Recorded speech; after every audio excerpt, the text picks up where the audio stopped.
Hello, friends, how are you? I hope you all are doing great.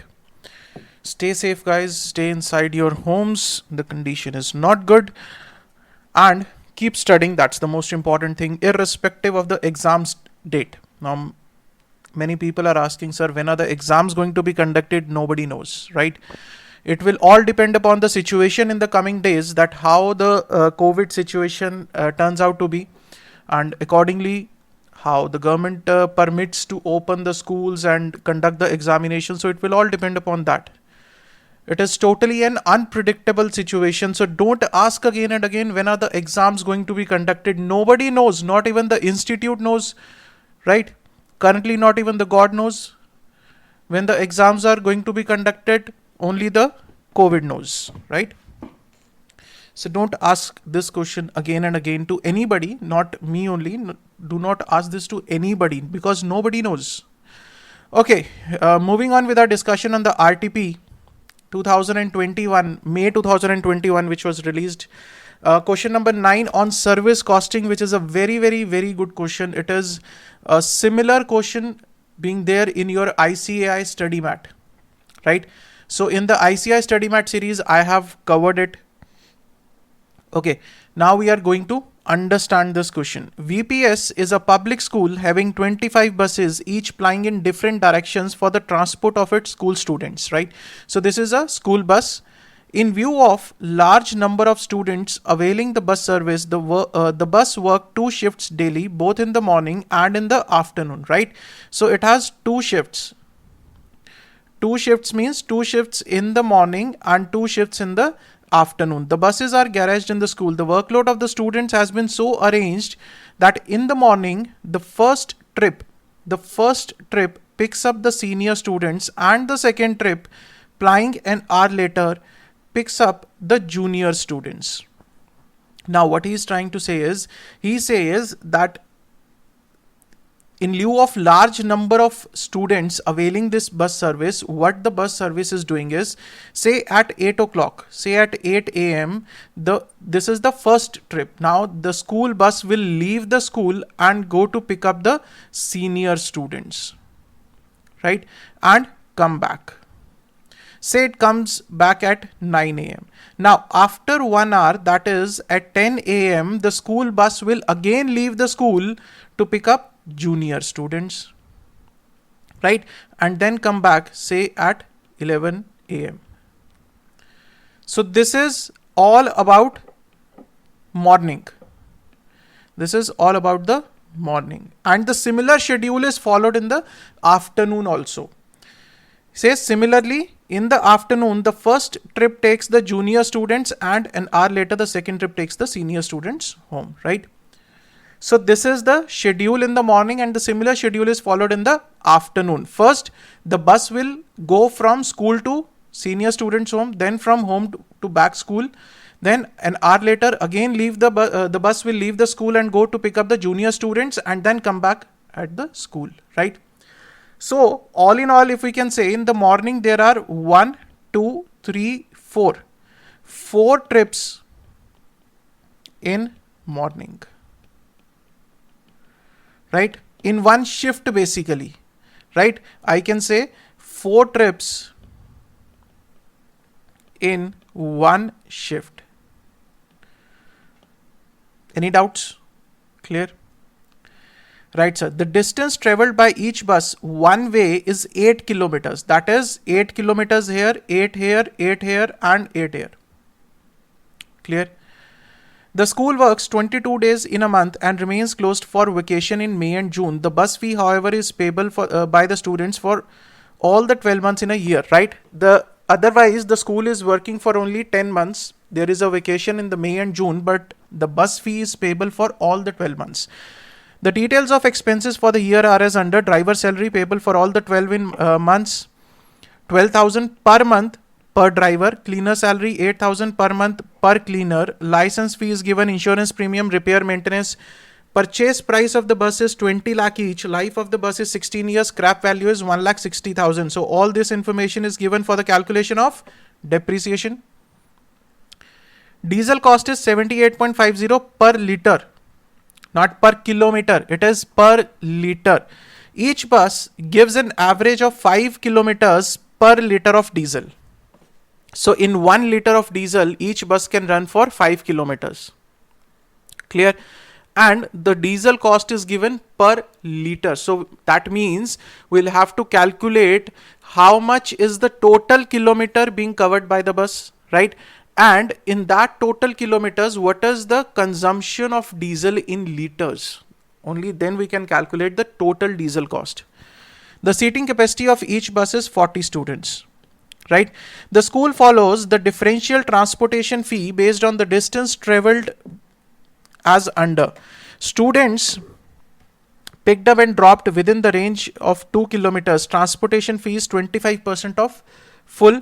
15% students are there who are availing this facility. That means 15% students are those whose home is within the 2 kilometer distance of the school, and they have to pay 25% of the fare, right? 25% of the transportation fee, that is 1/4. Then within 4 kilometers, 50%, half of the fee. 30% students are those whose house is between 4 kilometers, and 8 kilometers full fee. 55% students are those who live 8 kilometers away from the home. Due to the pandemic lockdown imposed on the schools, and the schools remain closed from April to December, right? For 9 months, from April to December, the schools remained closed due to pandemic. Drivers and cleaners were paid 75% of the salary during the lockdown period. Repairing cost reduced to 75% for the year 2020. Ignore the interest cost. Prepare a statement showing the expenses of operating a single bus and the fleet of 25 buses for a year. Find out the transportation fee per student per month in respect of students coming from a distance of up to 2 kilometers, students coming from a distance of up to 4 kilometers, and students coming from distance up to 8 kilometers, right? That means how much of the fee is to be charged from a student who is coming from a distance of up to 2 kilometers, how much of the fee is to be charged from a student who is coming from a distance of up to 4 kilometers, and similarly for 8 kilometers. Calculate the minimum bus fare that has to be recovered from the student for the year 2020, right? So basically in this question, try to understand one thing. There are 3 categories of student, right? Basically, if I talk about, there are 3 categories of students. Sir, what are the 3 categories? One is who is coming from 2 kilometer, second 4 kilometer, and third is 8 kilometer, right? Now this 2 kilometer student, he will be paying 1/4 of the transportation fee. He will be paying half of the transportation fee, and he will be paying full transportation fee, right? That means if 100 rupees the full transportation fee per student, say an example, say 100 rupees is the full transportation fee, then this student, this 2 kilometer student, he will pay how much? He will pay 25 rupees and he will pay 50 rupees. Any doubts? Clear? This much is clear. Now, the expenses of the bus, they are given to you. But are these expenses categorized as per the students? That if 12,000 is being paid to the driver, then how much of this is dedicated to this 2 kilometer student? How much is the expense for the 4 kilometer student and 8 kilometer student? No, sir. The expenses are given in all, but you have to calculate the fare per individual student, 2 kilometer, 4 kilometer, and 8 kilometer. Are you trying to understand the problem that we are going to face in this question? The problem is expenses are given for the total students irrespective of the distance, but the fare is to be calculated. The fare is based on what? The fare is based on the total cost, right? But the fare is to be calculated individually for 2, 4, and 8 kilometers. Then how it is to be done, sir? When this kind of a problem arises, what we do is we convert all the students into one category. Right? We'll convert 4 kilometer students. We'll convert 4 kilometer students into 2 kilometer. We'll convert 8 kilometer students into 2 kilometer. Right? How we are going to do that? I'll discuss each and everything, so nothing to worry about it. Okay, let's see. Sir, the statement of expenses for operating a single bus and fleet of 25 buses, simply you have to take the cost, nothing else, nothing to worry about it. The current cost, the diesel, how the diesel cost is to be calculated, I told you. Let's see, working note number 1. Number of trips made by a bus each day. Number of trips, 4. Number of trips made by a bus each day. Distance traveled in one trip both ways, 8 kilometer into 2 trips, 16 kilometer. Right? Clear, sir? Sir, how this 4 came? Number of trips, how this 4? This is a round trip. In the morning, one trip is this, right? This is senior students. Then the second trip is for the junior students. Now these are 2 trips, right? He is talking about the round trips. Distance traveled in one trip both ways, 8 kilometers into 2. That means 8 multiplied by 2, that is 16. Now distance traveled per day by a bus, 64 kilometers. How, sir? 8. Right? After that, sir, in the afternoon also, this is morning, then in the afternoon again 1, 2, 3, 4, 8. So the total distance is 64 kilometers. Clear? By a bus, 4 shifts. In one shift, 16 kilometer is covered. Clear? Distance traveled during the month, 22 days, because the bus is working for 22 days only. So 1408 kilometer. Distance traveled per year is multiplied by 10 months, because for the 2 months there is no traveling by the bus, although the bus fee is payable for 12 months. Remember that. Okay, 14080. Now number of liters of diesel required per bus. He says in 5 kilometer, the bus will run for 5 kilometer in 1 liter. Then how much liter of diesel is required for 14080 kilometer? Right? 14080 kilometer. Any doubts? Right? So he says 2816 liters will be required, and the cost is given per liter as 78.50. So the total cost of diesel is 221,056. Any doubts? Right, so this statement is very simple. Otherwise, fixed charges, driver salary, cleaner salary, license fee, insurance, depreciation you can calculate. So the total fixed charges will be there, total expenses will be there. Any doubt? Clear? Now this part I will discuss. Now for this, see this working note number 2. Now this is very important. He says, what is the bus capacity of 2 trips? 40 students in one trip. So in 2 trips, that is, one trip is for the senior students and one trip is for the junior students. Okay, clear? 2 trip means one for senior students and one for junior students. Okay, so 40 students in one trip, total of 80 students. Now 1/4 fare students, 15% students are there.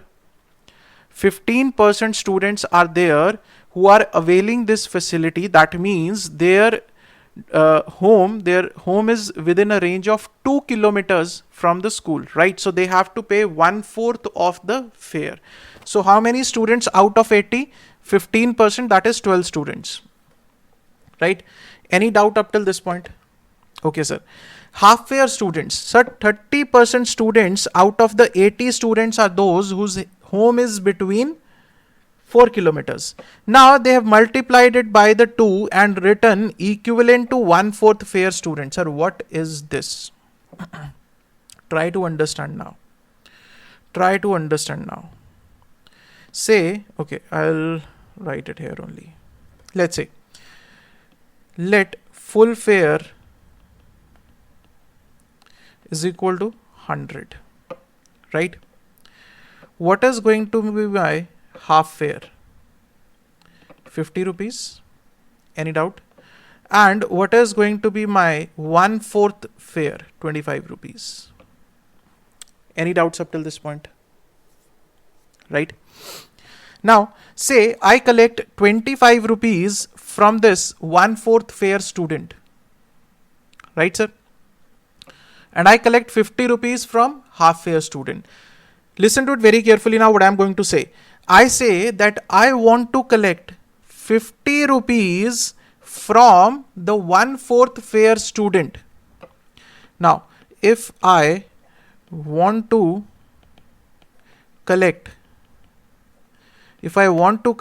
50 rupees from 1/4 fare student, how many students will be required? How many students will be required? Just answer it. Say I am collecting 25 rupees from the 1/4 fare student, right? I need a total collection of 50 rupees. Now, how many 1/4 fare students I will require? Will your answer be 1 or will your answer be 2? Any doubts in this? Because 25 rupees I am collecting from 1/4 student. So if I want to collect 50 rupees, I will need 2 students, right? Any doubt? I will need 2 students, only then I will be able to collect 50 rupees, right? So if I say this is 50, this is 50, if I want to equate these equations, from these two equations, I can say one thing. What I can say is 1 half fare student is equal to 2 1/4 fare students. Any doubt? That means the amount I am collecting from 1 half fare student, I am collecting 50 rupees from him. So if I want to collect this 50 rupees, I will say 2 multiplied by 25, that is 1/4 fare student. Only then I can equate this. I can say this. 1 half fare student is equivalent to 2 1/4 fare students. Any doubts in this? Any doubt in this? Right?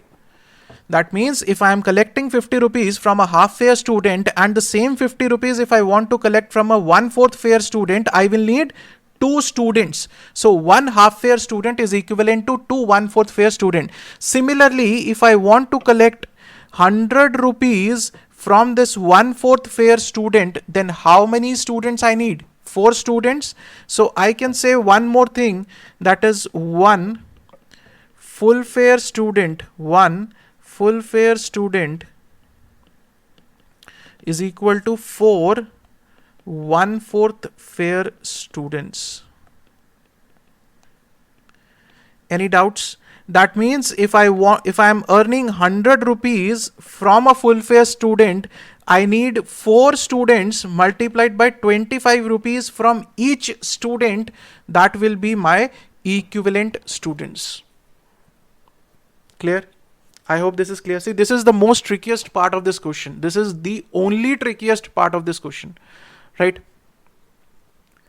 I hope this is clear.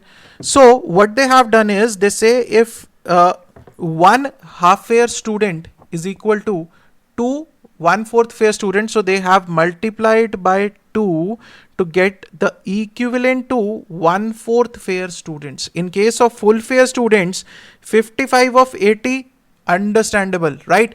Multiplied by 4, because I say 1 full fare student is equal to 4 1/4 fare student. So I multiplied by 4 to get the equivalent number of 1/4 fare students. 176. So this 236, all these are the equivalent number of 1/4 fare students, equivalent to 1/4 fare students. Whether they are being charged half fare, whether they are being charged full fare, 236 students are equivalent to 1/4 fare student. That means now what I have got is I have got the whole number of students into one equation. that is 1/4 fare student. Clear? So this is the most important part of it. Now, what they have done is they say what is the average cost per student per month in respect of students coming from a distance of 2 km from the school. Simply, what is the total cost divided by total number of students? Why multiplied by 12? Because we are calculating it for 1 month, right? Per student per month. That is why it has been divided by 236 and 12 also. Clear? So this is 219. Now if from 4 kilometers, I will simply multiply it by the 2. Clear? So I will get the fare from 4 kilometer and 8 kilometer multiplied by 4 from this equation, from this equation, right? So this equation is very important to understand. I hope this is clear. Right? And now, in the second statement, he says for the year 2020, sir, what difference it going to make it for the 2020? There are a few things that are going to change in the 2020. Number of students will remain the same, leave that. Diesel will change. Why? Because the schools are closed from April to December. Now, if the schools are closed from April to December, that means there is no bus working. Right, the bus fee is payable, but none of the bus is working. The distance is not being covered. The distance is being covered only for 3 months. Right, so when the distance traveled during the month is 64 kilometer into 22 days, but only 3 months. Earlier 10 months, now only 3 months. Right, so the calculation, the method of calculation will remain the same. Right, number of liters and the cost per liter then. Right. The second thing that is going to change is the driver's salary, because for 3 months we are paying them full. For the remaining 9 months we are paying them only 75% of their salary. Clear? Similarly, for the cleaner and repair and maintenance cost will come down 75 multiplied by 0.75 to 75%. Okay, license fee, insurance, depreciation will remain the same. Total fixed, total expenses, and then 2 kilometer total cost divided by 236 multiplied by 12. Right? Why this in the divide? Why we have multiplied it by 12? Because we need for one student 1 month. Clear? So 4 kilometer multiplied by 2 and 8 kilometer multiplied by 4. Clear, sir? So see, this is an important question from examination point of view. Such questions can be asked. Definitely for 10 marks, it can be asked in the examination. And this is one part that you have to understand. Rest, I know everything you can do it. The only thing that you can do it is this part. You might get confused. All those who have subscribed to my ICI Study Mat question series, they will understand this question easily. Nothing to worry about it for those people. Right? That ICI Study Mat series is available on the mobile app. So you can go it there and subscribe to it there. Now you have got the time with the extension of exam, so you can definitely take the benefit of that course. This is very in-depth discussion has been done on each and every question with special focus that where you people can commit the mistakes. Right? That is one thing you can really take benefit from if you people want to. Right, sir? So with this we are done with the question of service costing. Very important question. You have to go through it thoroughly again, right? You must do it properly again. So this is all about the service costing. In the next lecture, we are going to discuss about the standard costing, a very, very simple question, and we are going to do that question in our own way as we have been doing, right? So see you guys in the next lecture. Till then, stay safe, stay healthy. Thank you so much.